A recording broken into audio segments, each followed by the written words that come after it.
Está começando mais um Inside Mobcast, podcast do mercado imobiliário, com Edgar Ueda, fundador da Nexmob, empresa de inteligência imobiliária, palestrante e autor best-seller dos livros Kintsugi, O Poder de Dar a Volta por Cima e Desvendando a Caixa Preta do Sucesso. Fala pessoal, estamos em mais um episódio do Inside Mobcast e agora com um dos maiores especialistas, na minha opinião, o maior Altino da Casa do Construtor. E nós vamos falar muito, Altino, sobre franquia, sobre negócios escaláveis, nós vamos falar sobre o mercado da construção civil, o mercado imobiliário, nós vamos falar um pouquinho da sua trajetória, que é uma trajetória de sucesso.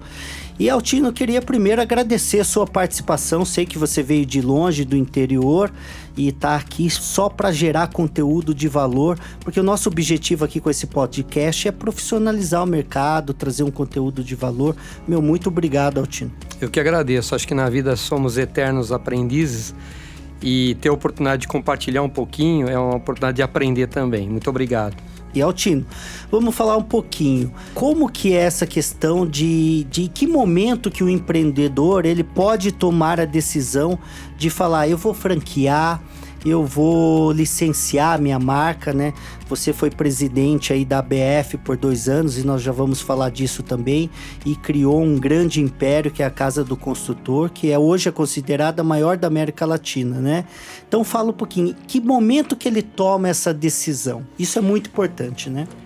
Para você franquear qualquer negócio é importante primeiro ter ele bem testado, né? A franquia hoje eu digo que é uma plataforma de negócios em que tem envolvido 2 empreendedores. De um lado, o franqueador, que tem o know-how, a concepção do negócio, ele já testou aquele negócio, modelo, né? Tem um modelo, está testado. E do outro lado tem um outro empreendedor também, que é o franqueado, né? No caso, essa junção, eu digo que cria uma situação muito virtuosa, porque o franqueador sempre tem uma visão mais abrangente, mais de floresta, e o franqueado tem uma visão muito mais específica, muito mais conhecedor daquela realidade onde está situado, né? Daquele território. Então toda franquia tem um território de atuação. Na medida em que você tem um negócio testado, você sabe que dá para ganhar dinheiro com aquele negócio e dá para replicar, né, para outras culturas, outros lugares, você tem a possibilidade de utilizar a plataforma da franquia como uma forma de você expandir o negócio. Muito embora, antes de realmente replicá-lo, é importante ver se as 2 pontas estão ganhando dinheiro, né? E se as 2 pontas vão estar envolvidas nos mesmos valores, no mesmo propósito de entregar a proposta de valor para o cliente final. Isso é importante. Então, né, 3 pontas, né? Franqueador, o franqueado, né? O licenciador, o licenciado, mas o cliente final também, né? Cliente, perfeito. Tem que estar pensando nesse conjunto. O foco é sempre o cliente. Né? O que se quer é sempre entregar uma proposta de valor para o cliente, né? Em qualquer área, né? Quando você vai vender um imóvel, você quer entregar uma proposta de valor para aquele cliente final, para que ele fique satisfeito, realize o sonho, né, da vida. Sim. E consiga depois ele ser o seu fã, o seu divulgador, né, o seu influenciador. Seu propagador de negócio, né? E aproveitando isso, então, entendendo essa premissa, ele não precisa necessariamente ter um negócio grande para franquear ou licenciar. De repente, se ele já tem um modelo, 1 unidade ou 2 unidades de sucesso, sim, já validado, replicável, ele pode já entrar nessa categoria de franqueador ou licenciador. Perfeito. Seria isso o caminho? Isso. O importante é entender claramente a proposta de valor daquele negócio, né? Às vezes você tem uma coisa bacaninha, bonitinha, mas é importante saber o que você está entregando para aquele cliente final, né? Que proposta de valor você está entregando para aquele cliente final. Tem alguns negócios que o cliente vai comprar por necessidade. Por exemplo, eu alugo máquinas. Então, ninguém acorda de manhã querendo alugar uma betoneira. Ele tem uma necessidade, né? Sim. Já quem vai montar um varejo, um comércio na área de moda ou numa outra área, que às vezes é aspiracional, né? Você tem que entender claramente qual que é aquela proposta de valor que você está entregando. É isso que tem que ser o cerne da questão, né? Sim, o DNA, né? Perfeito. Muito interessante. E falar nisso, Otinho, como que você começou? Você começou já empreendendo na Casa do Construtor ou era um empreendedor de outro segmento? Como que surgiu a sua empresa? Eu venho de famílias muito humildes, né? Meus pais muito humildes, e a necessidade vai fazendo a gente se moldar. Humilde, você fala falta de recursos, escassez, né? Perfeito, na questão da escassez. Eu também vim, eu até brinco, falo assim, eu vim de uma família muito pobre, também humilde, né? Exato. Então, acho que a escassez faz com que você tenha necessidade da sobrevivência no primeiro momento, né? E desde cedo fui obrigado a empreender. Fiz engenharia, sou engenheiro civil e num determinado momento eu vi a possibilidade de montar alguma coisa relacionada no ramo que eu entendia na construção civil. Sempre tive construtora, tive outros negócios relacionados, mas chegou num determinado momento que eu vi uma oportunidade, né? Que era alugar máquinas, né? Eu tinha uma pequena construtora, tinha máquinas lá que não estavam no seu uso na sua totalidade, e naquela oportunidade nós entendemos que se eu pudesse pegar esse bem e pudesse entregar nos momentos que outras pessoas precisassem, né, todos sairiam ganhando.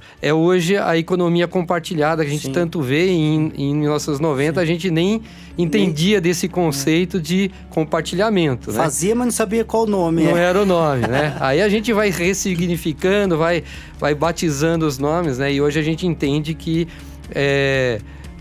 sem ter a pretensão, nós entramos num segmento de compartilhamento, num segmento de você ter um determinado ativo e propiciar esse uso, né, para muitas outras pessoas no tempo em que ela precisa.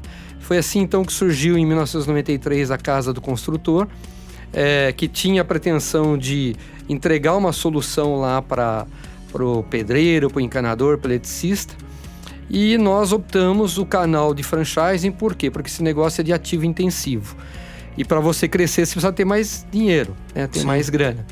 E aí, me apaixonei em estudando franchising, me apaixonei por esse sistema, que na época era um canal de distribuição, e entendemos que era uma oportunidade da gente abrir a Casa do Consultor, que naquela oportunidade o sonho era de abrir lá 5, 6, 10 unidades. Aí o MVP foi em Araras, a gente tinha certeza que ia dar certo e começamos então com muita transpiração, vamos dizer assim, que também todo empreendedor, ele tem um momento aí de inspiração, mas para ele colocar o ovo em pé tem que transpirar bastante.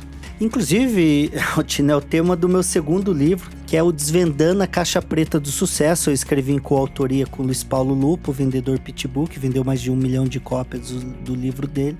E nós falamos exatamente isso, qual que é a outra face do sucesso, né?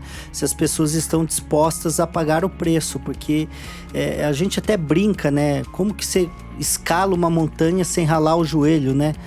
Então, algumas renúncias, sacrifícios ou dores, as pessoas que constroem seus impérios, geram riqueza ou deixam legado, acaba passando, e que tá natural, o que tá tudo bem, né, passar por isso, mas a gente tem que ter clareza, e que você falou faz muito sentido, você suou muito a camisa, transpirou bastante, deve ter errado algumas vezes, né? Com certeza, bastante, mas as pessoas que a gente admira, né, que tem sucesso, elas verdadeiramente não estão pensando no dinheiro. Sim. Elas estão pensando, na verdade, que problema elas podem solucionar, né? Sim. E quanto isso vai impactar vidas, vai impactar pessoas, né?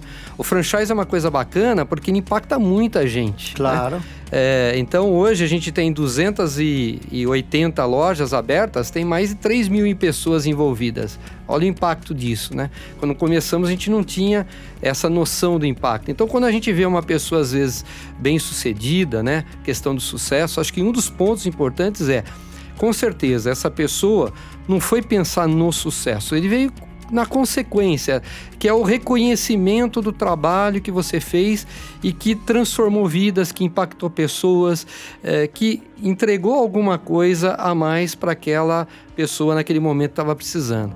E naturalmente isso vai agregando o dinheiro, o sucesso, né? Sim. Não, show de bola, Altino. Isso é muito importante, porque as pessoas acabam colocando talvez na ordem, não que ele não está empreendendo pelo dinheiro, tá sim, mas a ordem não é na sequência. Vamos atrás primeiro do dinheiro, então vamos atrás do resultado, da satisfação, da solução de um problema, que com toda certeza vai vir não só o dinheiro, vai vir muito dinheiro e muitas outras coisas que vêm.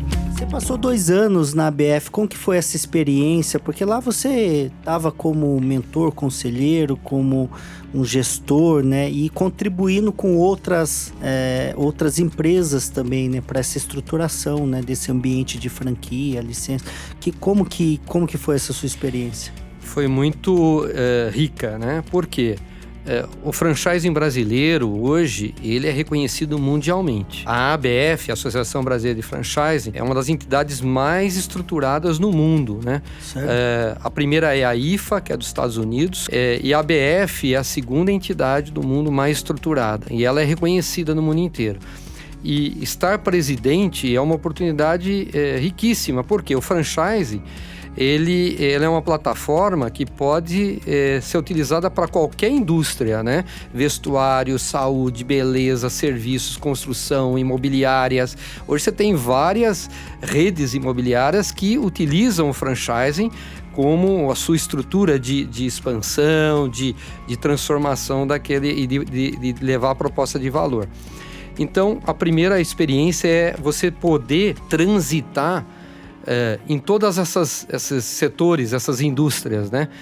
Então isso é muito rico, porque na verdade o que a alimentação tem a ver com locação de máquinas, o que vestuário tem a ver com saúde, né? E no franchise a coisa bacana é que você aprende a estruturar os negócios e replicá-los, e a mesma dificuldade, a mesma trabalho que você tem de estruturar uma rede de sapatos, você vai ter para estruturar uma rede na área de saúde ou na construção civil, de serviços, alimentos, né? Então, essa oportunidade que a gente tem de ver outras áreas traz para a gente uma série de reflexões, e você começa a implantar soluções que tem numa determinada área no seu negócio. Sim. E aí entra as inovações, né? Que a gente sempre fala. Então, uma das coisas que eu aprendi, que se eu pudesse passar para alguém, um empreendedor, alguém que está vislumbrando, não fique olhando só o seu negócio. Vai olhar outros negócios, coisas que você acha que não tem nada, nenhuma afinidade, nada que possa ajudar. É aí que verdadeiramente você pesca alguns subsídios, algumas ideias bastante interessantes. Tanto é que quando você viaja, né, você vem, além de você descansar, você vem cheio de ideias, né? O empreendedor vem cheio de ideias, porque ele viu alguma coisa diferente, ele quer tentar colocar. Então esse é um ponto importante. O segundo ponto é você ter a oportunidade de dar um pouquinho daquilo que você recebeu. A comunidade franchise é muito unida, todo mundo ajuda um ou outro, né? Existe são competidores no sentido de atrair possíveis franqueados, mas existe uma interatividade muito grande. E um trabalho que a gente faz em Brasília, que é de proteção de todo o sistema, né? Porque hoje uma determinada lei pode influenciar no seu negócio e do dia para a noite você pode ter algo que você construiu a vida toda ver desmoronado, né? Sim. Ou algo que não tinha nada a ver, de repente você vê grandes oportunidades. Então, você está diretamente envolvido nas questões que possam interferir do ponto legislativo, né, nos negócios é bastante importante. Altino, como que está aí na sua percepção o mercado da construção civil, que você atua praticamente diretamente nele? O que você está vendo aí para o futuro, os próximos anos, a retomada? Dá um overview aí desse cenário. A construção foi muito impactada nos últimos 5 anos, todos têm consciência disso, né? Como outras áreas, mas a construção foi muito impactada. E o fato interessante é que o ano passado nós já sentimos um retomar dos negócios. E o ano passado a gente teve um crescimento que foi excepcional, a gente cresceu 25%, num ambiente totalmente ainda bastante de retração, sim, né? Sim. Por que isso se deveu? Porque o nosso público-alvo passou a ser o B2B, ou seja, a pequena construtora, o empreiteiro, passou a ser a pessoa física, né? Então, a gente começou a notar essa mudança no perfil do público, que é uma coisa que o empreendedor tem que estar sempre atento, né? Sobre o seu público-alvo, entender sempre as necessidades, como é que movimenta esse público-alvo, né? A gente está num mundo de transformação e a gente percebeu essa mudança, né? Através de sistemas que a gente tem, captando dados, que é uma coisa também que hoje ninguém pode deixar de fazê-lo, né? É captar as informações, entender essa movimentação. Tem que ter o business intelligence, tem que perfeitamente. E a gente já teve um resultado que foi excepcional, né? Estamos sentindo que essa mudança está se concretizando no sentido de intensificar mais a construção civil, né? Mês de janeiro a gente já está tendo um resultado 20% a mais do que janeiro do ano passado. Então nós estamos muito otimistas. Eu acho que a construção civil é uma indústria que ela emprega muita gente. O ramo imobiliário ele é transformador do ambiente, é transformador de vidas, e ele que vai efetivamente transformar muito o Brasil, né? Teve um momento, Altino, que você identificou, vamos chamar isso só para nossa audiência entender, de pulo do gato ou ponto da virada? Teve um momento específico na construção da sua marca, do seu negócio?